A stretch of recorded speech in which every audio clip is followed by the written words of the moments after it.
So good morning everyone, welcome to newspaper decoded. आज हम अपना 3 अक्टूबर का द हिंदू न्यूज़पेपर देख लेते हैं। तो जो फर्स्ट न्यूज़ है यहाँ पर, राजनाथ सिंह ने पाकिस्तान को बेसिकली सर क्रीक पर सख्त वार्निंग दी है और कहा है कि अगर पाकिस्तान यहाँ एग्रेशन करेगा तो उसको जवाब इतना स्ट्रांग होगा कि हिस्ट्री और ज्योग्राफी दोनों बदल जाएंगी। तो क्या है ये सर क्रीक, वो देख लेते हैं।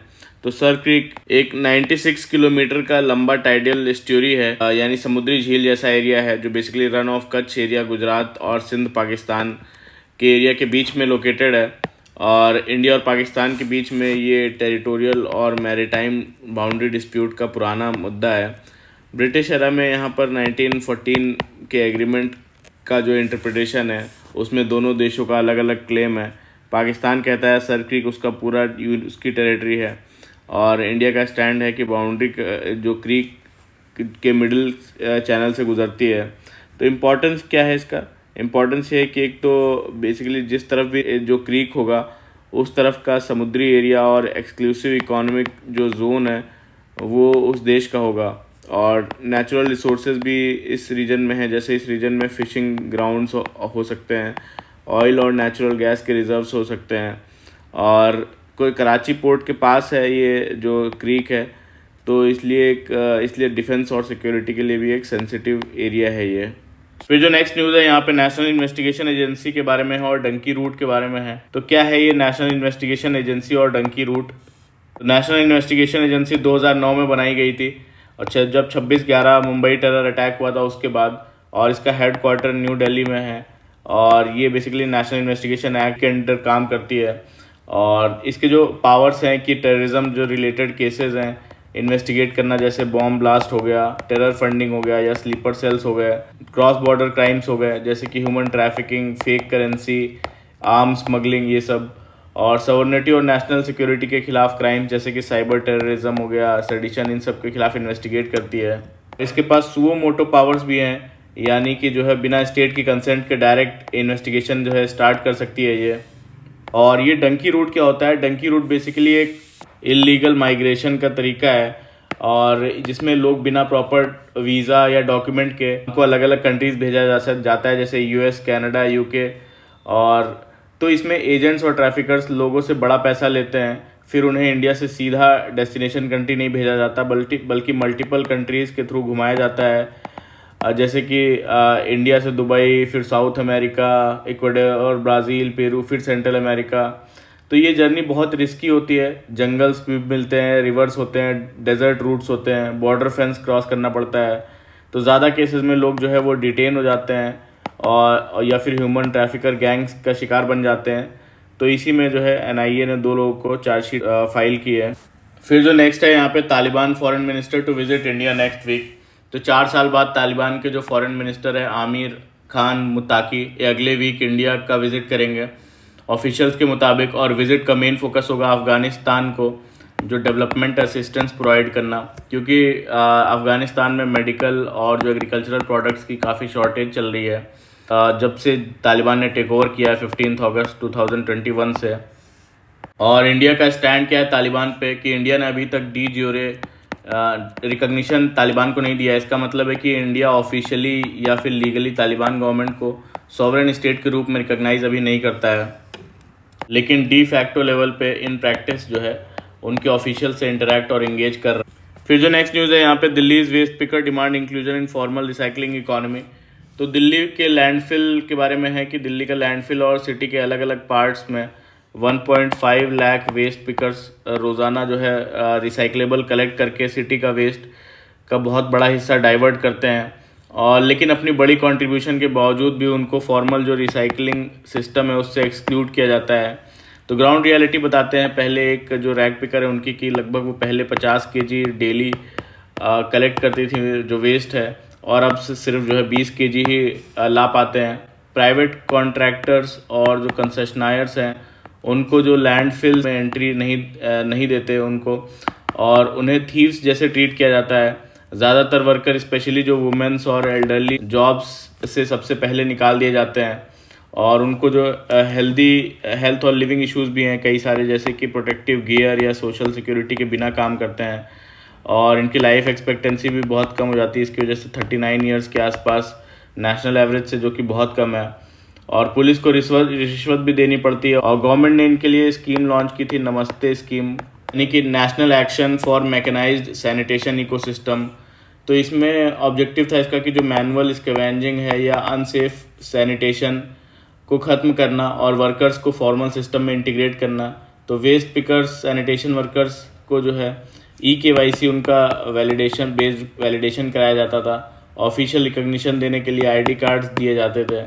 और आयुष्मान भारत के अंदर 5 लाख तक का इंश्योरेंस, हेल्थ इंश्योरेंस, और जो उनको PPE किट है या फिर जो सेफ्टी गियर्स है ये सब मिलता है। और लाइवलीहुड सपोर्ट भी है स्किल ट्रेनिंग और कैपेसिटी बिल्डिंग के लिए। तो ये उनके लिए स्कीम लॉन्च की गई थी।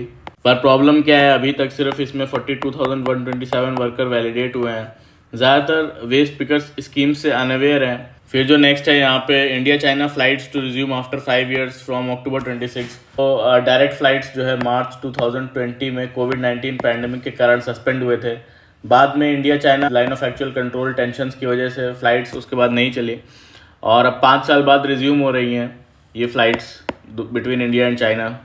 फिर जो नेक्स्ट है यहाँ पे, Russian president to visit India meet Modi on December 5। तो रशियन प्रेसिडेंट व्लादिमीर पुतिन जो है 5 दिसंबर को इंडिया आएंगे, जहाँ 23rd India Russia annual summit prime minister Narendra Modi के साथ होगा। और ये पहला विजिट होगा उनका सिंस 2021 रशिया यूक्रेन वॉर के बाद में।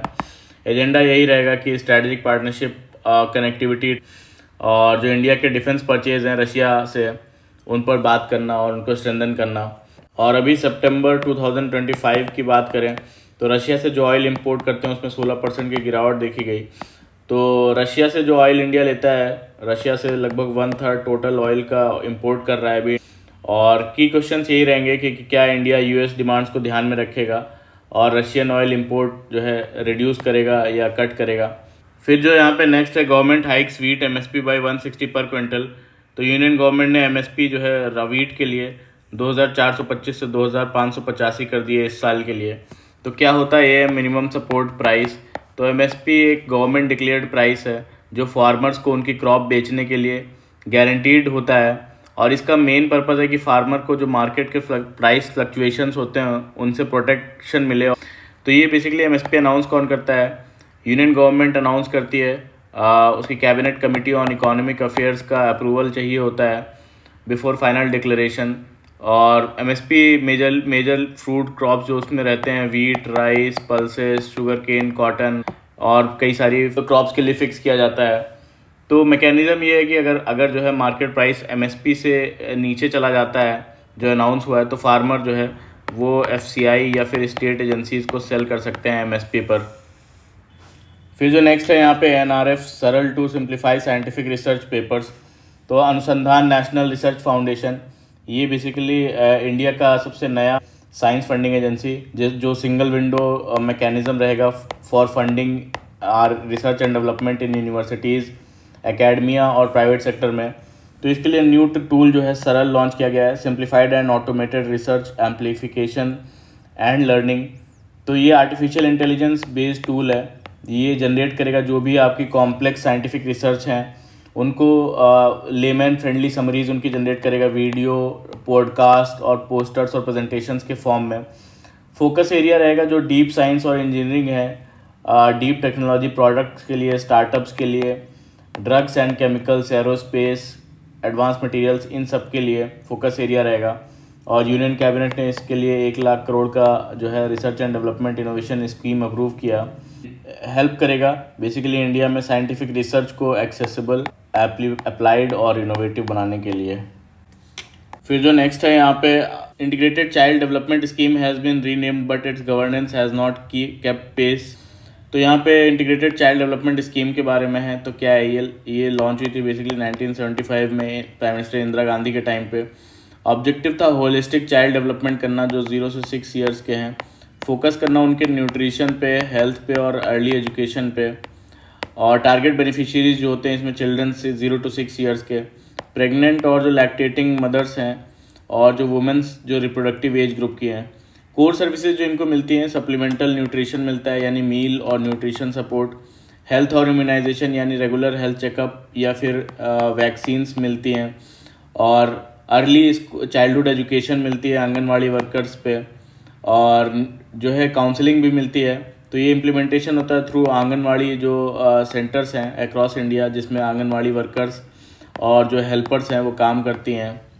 तो बोल रहे हैं लगभग इसके 50 साल होने को आ गए हैं और इसको रीनेम कर दिया गया, मर्ज कर दिया गया बेसिकली मिशन सक्षम आंगनवाड़ी एंड पोषण 2.0। लेकिन चैलेंजेस अभी भी वही सेम है रिगार्डिंग जो फंडिंग है, इसकी स्टाफिंग है और जो गवर्नेंस से रिलेटेड, तो अभी भी इसके की चैलेंजेस हैं। फिर जो नेक्स्ट है यहाँ पे nation wide SIR will replicate the risk revealed in Bihar. तो इलेक्शन कमीशन ऑफ इंडिया ने बिहार में इलेक्टोरल रोल का रिवीजन और अपडेशन के लिए स्पेशल इंटेंसिव रिवीजन कंप्लीट किया और फाइनल वोटर की रैली में 7.42 करोड़ जो है लोग का नाम रजिस्टर हुआ, जिसमें कि 65 लाख लोगों के नाम हटाए गए। और नेम डिलीशन का प्रोसेस जो है जो हटाए गए वो काफ़ी ओपेक था, क्लियर नहीं है किस वजह से हटाए गए, रीजंस पहले नहीं बताए गए। सुप्रीम कोर्ट ने इंटरवीन करके रीजंस और करेक्शंस मांगे इसके। मेनली जो वुमेंस हैं, मार्जिनलाइज ग्रुप्स हैं, स्पेशली SC, OBC, पुअर और इलिटरेट लोगों के डॉक्यूमेंट्स नहीं माने गए और जो 3.66 लाख नेम का रीज़न जो है जो डिलीट हुआ अभी तक डिस्क्लोज़ नहीं हुआ है। और अगर ये सेम बिहार स्टाइल जो SIR है पूरे इंडिया में होता है तो एक्सक्लूजन का रिस्क बहुत बड़ा है, ऐसा बोलते हैं। और स्टडीज़ कहते हैं कि जो है इंक्लूसिव होना चाहिए स्पेशल इंटेंसिव रिवीजन। उसके लिए कुछ ज़रूरी स्टेप्स हैं कि डोर टू डोर वेरिफिकेशन हो, घर घर जाके चेक हो, और जो डॉक्यूमेंट्स एक्सेप्ट किए जा रहे हैं वो वाइडली एक्सेप्टेड डॉक्यूमेंट्स होने चाहिए, जैसे आधार हो गया, राशन कार्ड हो गया, जो लोगों के पास अवेलेबल हैं। और जो डिलीशन के लिए पहले से रीजंस क्लियर होने चाहिए कि डिलीशंस नाम में क्यों होगा, और इसके साथ साथ अपील प्रोसेस भी क्लियर होना चाहिए। तो पास्ट एग्जांपल बताते हैं कि 2000s के रिवीजन में लोकल लेवल के जो बूथ लेवल ऑफिसर्स हैं या फिज़िकल चेक्स, इन पर ज़्यादा फोकस था, तो इसमें एरर्स जो है वो काफ़ी कम होते थे।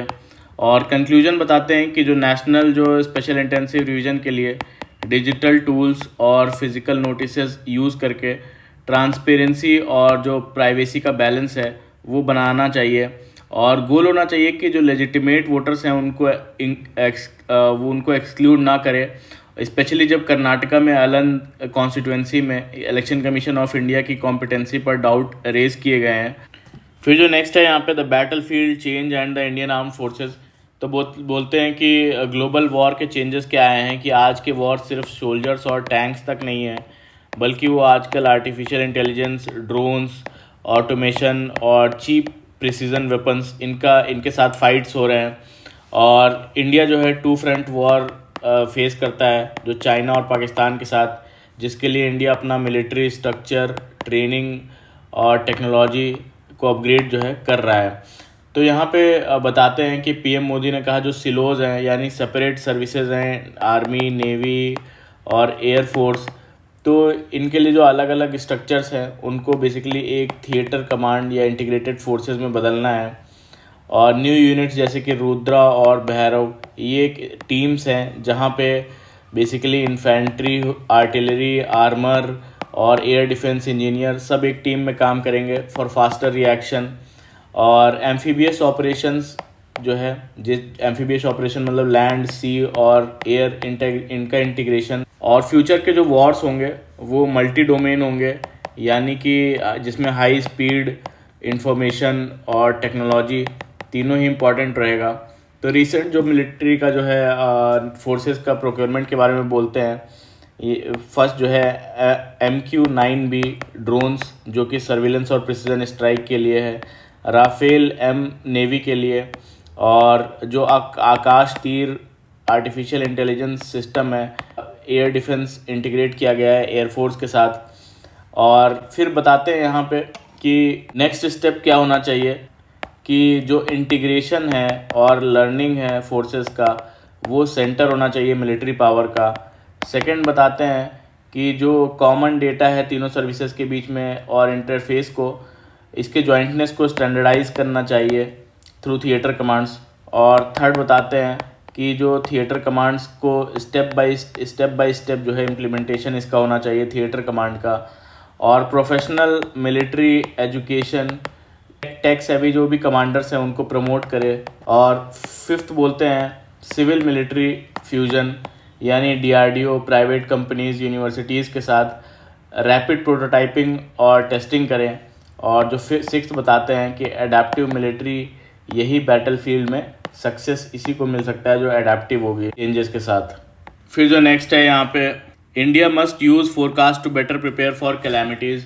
तो यहाँ पे बताते हैं कि इंडियन मानसून 2025 का डेटा देते हैं।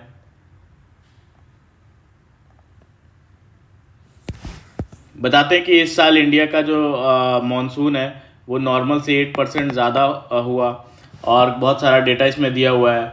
और फिर बताते हैं कि इसमें अगस्त टू सितंबर में हैवी रेंस की वजह से जो हिमाचल, जम्मू एंड कश्मीर और पंजाब के कई सारे डिस्ट्रिक्ट फ्लडेड हो गए और कट ऑफ हो गए। और पंजाब में पूरे विलेजेस पानी में डूब गए, फार्मलैंड डैमेज हुए। और रीजनल पैटर्न्स की बात बताते हैं कि नॉर्थ वेस्ट में 27% ज़्यादा रेनफॉल हुई, सेंट्रल इंडिया में 15% ज़्यादा रेनफॉल हुई, साउथ पेनिनसुला में 10% ज़्यादा रेनफॉल हुई। कुछ जगह रिपोर्ट्स है कि क्लाउड बर्स्ट टेक्निकल टर्म में सिर्फ तमिलनाडु में कंफर्म हुआ है क्लाउड बर्स्ट। और इंडियन मेट्रोलॉजिकल डिपार्टमेंट ने अप्रैल से फोरकास्ट किया था कि मानसून अबव नॉर्मल रहेगा एटलीस्ट 4% से ज़्यादा। जब रेनफॉल फोरकास्ट सही होता है तो फोरकास्ट को सक्सेस के रूप में दिखाया जाता है इंडियन मेट्रोलॉजिकल डिपार्टमेंट का। लेकिन एक्सेस रेन की वजह से डैमेजेस जो होते हैं उनको प्रॉपर्ली कभी एडिक्वेटली हैंडल नहीं किया जाता, लोग और क्रॉप्स दोनों सफ़र करते हैं। तो की टेक अवे इसमें से क्या है कि एक्सेस रेनफॉल को नेचुरल गिफ्ट समझ के इग्नोर करना गलत है और हमें बेसिकली अपने इंफ्रास्ट्रक्चर और प्लानिंग इम्प्रूव करने की ज़रूरत है, वरना पब्लिक का नुकसान होता रहेगा। ऐसा इसमें पूरा आर्टिकल में बताते हैं। फिर जो नेक्स्ट है यहाँ पे, will China capture the electrolyser market. तो यहाँ पे बताते हैं कि अब एनर्जी वर्ल्ड में सोलर और विंड से ज़्यादा अटेंशन ग्रीन हाइड्रोजन को मिल रहा है। और ग्रीन हाइड्रोजन जो है इंडस्ट्री के लिए काफ़ी इम्पॉर्टेंट है, लेकिन अभी जो मोस्टली है वो फॉसिल फ्यूल से बनता है, जिसमें कि पॉल्यूशन बहुत ज़्यादा होता है। तो इलेक्ट्रोलाइज़र के बारे में बताते हैं कि जो इलेक्ट्रोलाइज़र है वो बेसिकली हाइड्रोजन प्रोडक्शन में हार्ट का काम करता है। जैसे सोलर में फोटोवोल्टेइक मॉड्यूल्स होते हैं, वैसे ही इलेक्ट्रोलाइज़र ग्रीन हाइड्रोजन प्रोडक्शन में हार्ट का काम करते हैं। तो इसमें चाइना की डोमिनेंस के बारे में बोला जा रहा है। 2024 में बताते हैं कि 2024 में चाइना जो है हाइड्रोजन का सबसे बड़ा प्रोड्यूसर रहा, यानी टॉप प्रोड्यूसर रहा, जिसमें कि 50% जो टोटल ग्लोबल जो है हाइड्रोजन प्रोड्यूस हुआ उसमें 50% शेयर चाइना का था। और इलेक्ट्रोलाइजर्स की बात करें तो जो टोटल मैन्युफैक्चरिंग है उसका 85% मैन्युफैक्चरिंग जो है चाइना के पास है इलेक्ट्रोलाइजर्स का वर्ल्ड का। तो चाइना बेसिकली क्या करता है, चीपर प्राइसिंग वहाँ पे इसलिए है क्योंकि स्टेट की सब्सिडीज़ दी जाती हैं और रॉ मटेरियल का कंट्रोल है, सप्लाई चेन इंटीग्रेशन है अच्छा। तो यहाँ पे दो टाइप की टेक्नोलॉजीज़ हैं इसके लिए इलेक्ट्रोलाइजर्स हैं, एक तो फर्स्ट ALK इलेक्ट्रोलाइज़र और दूसरा PEM इलेक्ट्रोलाइज़र। ALK इलेक्ट्रोलाइज़र ये चीप होता है, मैच्योर टेक्नोलॉजी है, लेकिन रिन्यूएबल जो एनर्जी है इस पर कम एफिशिएंट रहता है। PEM बेसिकली एक्सपेंसिव है और हाई एफिशिएंट है, लेकिन प्रीशियस मेटल्स पर जो है ये डिपेंड करता है। तो अब यहाँ पे बताते हैं कि चाइनीज़ कंपनीज़ कई सारी ग्रीन हाइड्रोजन में भी इन्वेस्ट कर रही हैं और जर्मनी और अदर कंट्रीज़ में इलेक्ट्रोलाइज़र प्लांट्स और हाइड्रोजन प्रोडक्शन फैसिलिटीज़ बना रहे हैं वो कंट्रीज़ भी। तो PEM इलेक्ट्रोलाइज़र बनाने के लिए एलिमेंट्स जैसे कि इरिडियम, प्लेटिनम, टाइटेनियम ये सब चाहिए। ALK बनाने के लिए निकल और स्टील सफिशिएंट है। तो ये सब भी काफ़ी जो है जो जो रेयर अर्थ मटेरियल्स हैं इन पे भी चाइना की मोनोपोली है और इस पे इनके एक्सपोर्ट पे बैन लगा रखा है।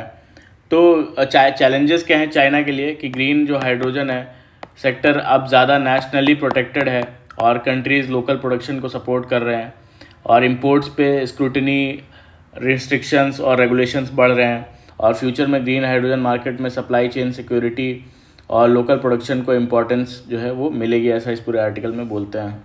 फिर जो नेक्स्ट है यहाँ पे, how to safeguard India's digital economy.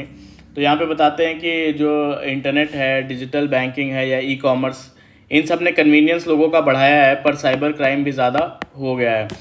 तो इनके थ्रू जो फ्रॉड्स हैं जैसे कि फ़िशिंग हो गया, फ़िशिंग में फ़ेक ईमेल या फिर SMS भेज कर सेंसिटिव इन्फॉर्मेशन लेना, या फिर रिमोट एक्सेस स्कैम यानी कि विक्टिम के डिवाइस का कंट्रोल ले लेना, जॉब या लोन स्कैम्स हो गए जिसमें कि एस्पिरेशंस जो लोगों की होती हैं उसको एक्सप्लॉइट किया जाता है, OTP या UPI रिलेटेड फ्रॉड्स हो गए, यूज़र्स से अननोइंगली जो है ट्रांजैक्शन अप्रूव करा लेना, और डिजिटल अरेस्ट जो कि डिजिटल अरेस्ट किसे बोलते हैं, मतलब जो स्कैमर्स होते हैं पुलिस या गवर्नमेंट का फेक आइडेंटिटी यूज़ करके उन्हें कॉल या मैसेज करते हैं और लोगों को डराते हैं कि उन पर कोई केस चल रहा है, फिर पैसे देने को मजबूर करते हैं वरना जेल या फाइन का थ्रेट दिखाते हैं। तो ये सारे जो मेथड्स हैं वो काफ़ी कॉमन हो गए हैं बताते हैं। और जो सबसे ज़्यादा वल्नरेबल जो इसके रहते हैं वो एल्डरली पॉपुलेशन है या फिर जो रूरल पॉपुलेशन है, जो फाइनेंशियली वीक लोग हैं वो ज़्यादा अफेक्टेड रहते हैं। तो फ्रॉडस्टर्स जो है इनकी फियर, ग्रीड और अर्जेंसी का फ़ायदा उठाते हैं, जिससे सोशल इंजीनियरिंग भी बोलते हैं। तो यहाँ पे रिसेंट एग्जांपल्स बताते हैं कि एक 78 ईयर ओल्ड बैंकर्स के साथ 23 करोड़ का फ्रॉड हो गया और एक लॉ मेकर की वाइफ के जो है 14 लाख की विक्टिम बनी लेकिन रिकवर हो पाया।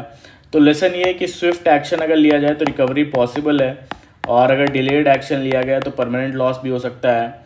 और बैंक्स मोस्टली जो जेनरिक वार्निंग देते हैं, और म्यूल अकाउंट्स और जो वीक केवाईसी भी जो है अभी काफ़ी एग्जिस्ट करता है। बेसिकली म्यूल अकाउंट क्या होता है? म्यूल अकाउंट जो ऐसे बैंक अकाउंट या ऑनलाइन अकाउंट्स जो इलीगल ट्रांजैक्शंस के लिए यूज़ किए जाते हैं और इनके जो असली ओनर्स होते हैं अकाउंट्स के उनको पता भी नहीं होता है इसके बारे में।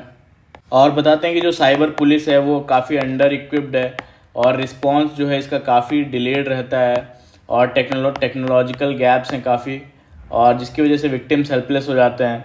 और तो रियल जो फ्रॉड नंबर्स हैं वो काफ़ी ज़्यादा हैं क्योंकि लोग रिपोर्ट नहीं करते। और फ्रॉड पैटर्न बताते हैं कि अगर डिले किया गया फ्रीज़ करने के को अकाउंट में तो रिकवरी इम्पॉसिबल हो जाएगी। और पॉसिबल सॉल्यूशंस इसके क्या क्या बताते हैं, तो पॉसिबल सॉल्यूशंस भी देख लेते हैं कि एक तो आर्टिफिशियल इंटेलिजेंस और मशीन लर्निंग के थ्रू मॉनिटरिंग करना, ट्रैक करना कोई भी अनयूजुअल जो पैटर्न है उसको ट्रैक करना हाई वैल्यू ट्रांजैक्शंस के लिए और म्यूल अकाउंट्स को ट्रैक करने के लिए।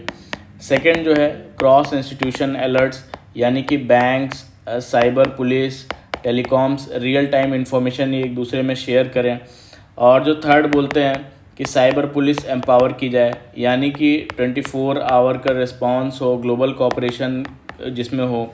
और फोर्थ बताते हैं बैंक्स की अकाउंटेबिलिटी हो, यानी कि स्ट्रॉन्ग केवाईसी नॉर्म्स हो जहाँ पे सिक्योर कस्टमर डेटा रहे और ब्लॉकचेन का यूज़ किया जाए टेक्नोलॉजी का। विक्टिम फ्रेंडली होना चाहिए, विक्टिम फ्रेंडली यानी कि स्विफ्ट कंपनसेशन उनको मिल पाए।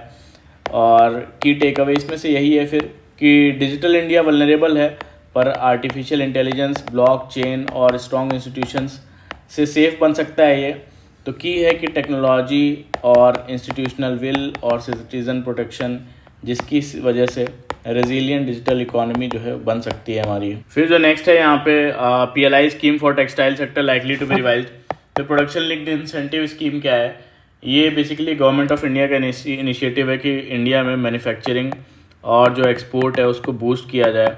तो ये कैसे काम करता है कि गवर्नमेंट बोलती है कि अगर आप मैन्युफैक्चर करते हैं अपनी कोई भी जो प्रोडक्ट है उसको पिछले साल से ज़्यादा, तो हम एक्स्ट्रा जो भी आपने प्रोड्यूस किया है उस पर कुछ रिवॉर्ड देंगे। जैसे मान लीजिए कि पिछले साल 1000 करोड़ रुपए का प्रोडक्शन किया था, नेक्स्ट ईयर 1500 करोड़ का प्रोडक्शन किया है, तो ये जो 500 करोड़ का एक्स्ट्रा प्रोडक्शन किया है इस पे मान लीजिए गवर्नमेंट ने अगर 5% का PLI इंसेंटिव रखा है इस साल के लिए, तो इसका जो है 25 करोड़ रुपए आपको एज अ इंसेंटिव मिलेगा ये प्रोडक्शन ज़्यादा करने के लिए।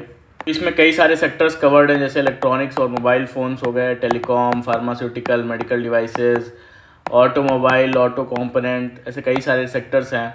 तो बेनिफिट यही होता है कि फाइनेंशियल जो इंसेंटिव्स हैं जो गवर्नमेंट की तरफ से मिलते हैं, प्रॉफिटेबिलिटी जिसकी वजह से इंक्रीज़ होती है और बूस्ट करती है हमारी जो ग्लोबल कॉम्पिटिटिवनेस है उसको।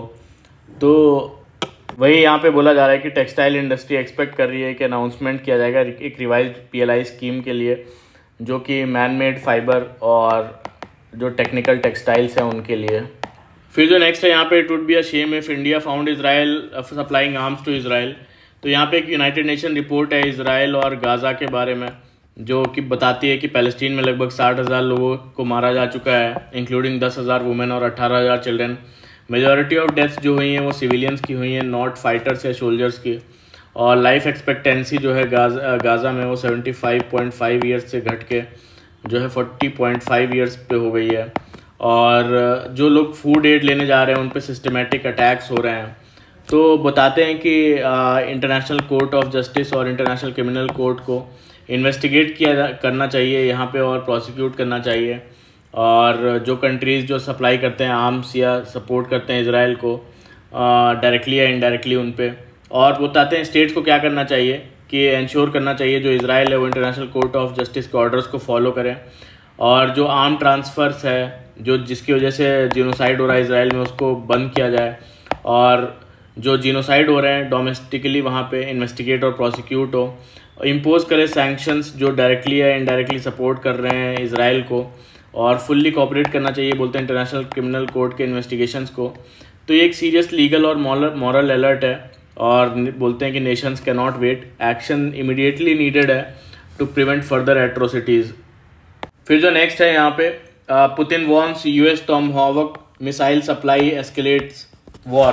तो रशिया के प्रेसिडेंट पुतिन ने कहा है कि अगर यूएसए यूक्रेन को टॉमहॉवक मिसाइल सप्लाई करता है तो ये एक मेजर एस्केलेशन या तनाव ला सकता है रशिया और यूएसए रिलेशन में, लेकिन बैटलफील्ड में सिचुएशन ज़्यादा नहीं बदलेगी। और जो टॉमहॉवक मिसाइल्स हैं काफ़ी पावरफुल क्रूज मिसाइल्स हैं, और इन्हें चलाने के लिए जो है डायरेक्ट अमेरिकन मिलिट्री पर्सनल की ज़रूरत होगी। पुतिन ने कहा कि रशिया मिसाइल्स को जो है शूट डाउन कर लेगा और अपनी एयर डिफेंस को और स्ट्रॉन्ग करेगा। तो यूएसए बेसिकली जो है यूक्रेन को इंटेलिजेंस प्रोवाइड करेगा, जैसे कि रशिया की एनर्जी इंफ्रास्ट्रक्चर टारगेट्स के बारे में इंफॉर्मेशन देना, और फिर डिसाइड करेगा कि मिसाइल्स भेजनी है या नहीं। तो यूएसए का टॉमहॉवक जो मिसाइल का सप्लाई है यूक्रेन को रशिया को प्रोवोक कर सकता है, लेकिन रशिया कहता है कि वो अपना जो डिफेंस एयर डिफेंस सिस्टम है उसको और स्ट्रॉन्ग करेगा और इससे हैंडल कर लेगा। तो ये था पूरा आज का हमारा द हिंदू का न्यूज़ डिस्कशन। तो अच्छा लगा हो तो प्लीज़ लाइक करिएगा, कमेंट करके बताइएगा कैसा लगा, और सब्सक्राइब भी कर लीजिएगा मेरा channel. Thank you very much for the discussion.